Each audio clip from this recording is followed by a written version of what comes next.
Hi friends, কেমন আছেন বন্ধুরা? আশা করি আপনারা সবাই ভালো আছেন। তো আজকের একটা নতুন ভিডিও নিয়ে চলে এসেছি। তো সম্প্রতি দেখতে পাচ্ছি সোশ্যাল মিডিয়ায় এক জনপ্রিয় কীর্তনিয়া তিনি বিতর্ক তথ্য মনের মধ্যে এবং দর্শকদের মধ্যে প্রকাশ করছেন। তো বিতর্ক তথ্যটি কি, যে শ্রীকৃষ্ণ নাকি অসুর কুলের সন্তান। তাদের যুক্তি হলো যে শুক্রাচার্যের মেয়ে দেবযানী, তার সাথে বিবাহ হয়েছিল রাজা যযাতির এবং তাদের একটা ছেলে জন্মগ্রহণ করে, তার নাম যদু। আর সেই যদু বংশের শ্রীকৃষ্ণ জন্ম নেয়, তাই যদু বংশ নাকি অসুর কুল।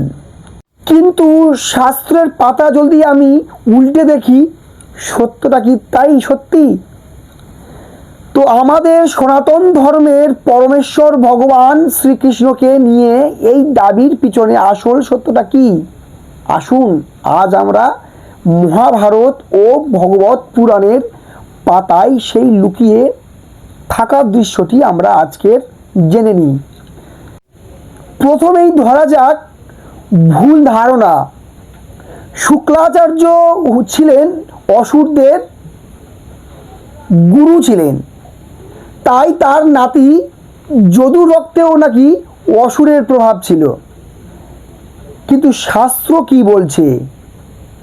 পরম পিতা ব্রহ্মার মানসপুত্র ছিলেন মহর্ষি ভৃগু, তাই সেই ভৃগুর সন্তান ছিলেন মহর্ষি শুক্রাচার্য। অর্থাৎ জন্মগতভাবে শুক্রাচার্য পরম পবিত্র ভৃগুর বংশের একজন ব্রাহ্মণ ঋষি। তিনি কিন্তু দানব বা অসুর ছিলেন না। তিনি কেবল গুরু হিসেবে অসুরদের শিক্ষা দিয়েছিলেন। যেমন শিক্ষক যে কোনো ছাত্রকে পড়াতে পারে, তার জন্য তার জাত বা রক্ত বদলে যায় না। তাই শুক্রাচার্যর কন্যা দেবী দেবযানী সম্পূর্ণ ব্রহ্ম ঋষি কুলের কন্যা ছিলেন। তো বন্ধুরা বুঝতে পারলেন, গুরু শুক্রাচার্য এবং তার কন্যা দেবযানী কোনো অসুর কুল ছিলেন না, তারা ছিলেন ব্রহ্ম ঋষির সন্তান। এবার চলে আসি যদু বংশের পিতৃকুল। তো পরমেশ্বর ভগবান বিষ্ণু তার নাভিপদ্ম থেকে ব্রহ্মার সৃষ্টি হয়, আর ব্রহ্মার পুত্র ছিলেন মহর্ষি অত্রি এবং অত্রির পুত্র কে ছিলেন চন্দ্রদেব, তাই চন্দ্রবংশ নামে খ্যাত।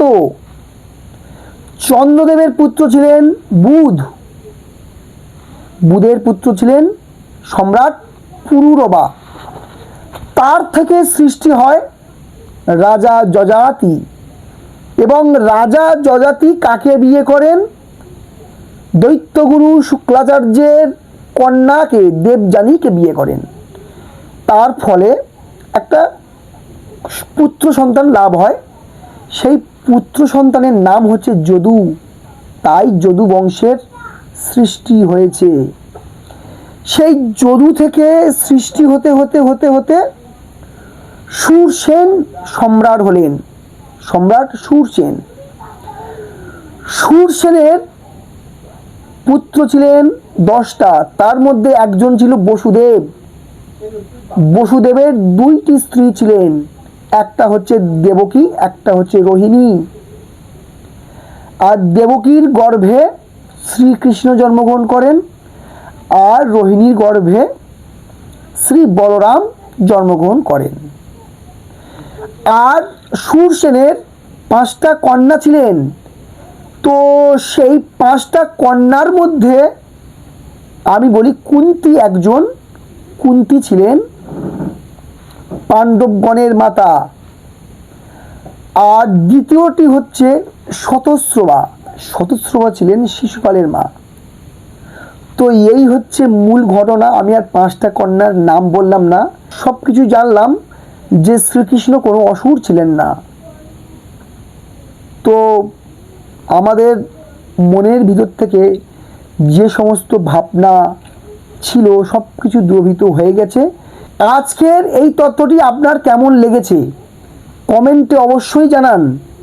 আর এই সনাতন ধর্মের এমন অজানা সঠিক ভিডিও এবং ইতিহাস জানতে এই ঋষিবাণী চ্যানেলটি সাবস্ক্রাইব করে নিন এবং আমাদের পাশে থাকুন। জয় শ্রীকৃষ্ণ, জয় শ্রীকৃষ্ণ, জয় শ্রীকৃষ্ণ।